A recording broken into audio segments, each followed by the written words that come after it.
पंखा life time की guarantee. पंखा ले लो, पंखा लाइफ टाइम चलेगा। पंखा ले लो, पंखा लाइफ टाइम की गारंटी।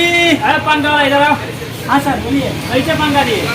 पंखा लेंगे ये जो है पंखा लेंगे ये लाइफ टाइम तक चलेगा। कैसे लाइफ टाइम तक चलेगा? अरे मात्र 20 रुपये का है, लाइफ टाइम एकदम गारंटी के साथ लाइफ टाइम तक चलेगा आपका। कैसे लाइफ टाइम चलेगा कुछ बताएंगे इसके बारे में? अरे बताना नहीं है, लीजिए इसको हाँकिए तब ना, एकदम लाइफ टाइम चलेगा। बहुत बढ़िया हवा दे रहा है भैया। वाह क्या जन्नत है यार। ये तो पंखा टूट गया सब लाइफ टाइम का गारंटी बा। ये तो अभी टूट गया मरते कब का हो यार। पंखा वाला के हां पंखा वाला पकड़ा दी आज पर मर गई तो टूट गया पंखा है यार। कैसन पंखा दलो यार? ये लाइफ टाइम गारंटी को लोगे तो नहीं बोलावा तो के पैसा वापस ले जाओगा सब हम। कैसन पंखा लाइफ टाइम की गारंटी। पंखा अरे मतलब कैसन पंखा दलो ऊपर से पंखा टूट गई। अरे पंखा ले लो तो चलावे के तरीका पूछला। अरे मतलब लाइफ टाइम गारंटी ना करवा तू।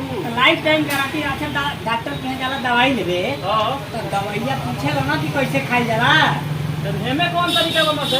इहो चलावे के एकर तरीका होला। बताइबो के तरह चलावे के बा। बस ये पंखा है ना, हाँ। इसको पंखा को ऐसे रख दीजिए हां और मुड़ी हिलाते रहिए ऐसे ऐसे।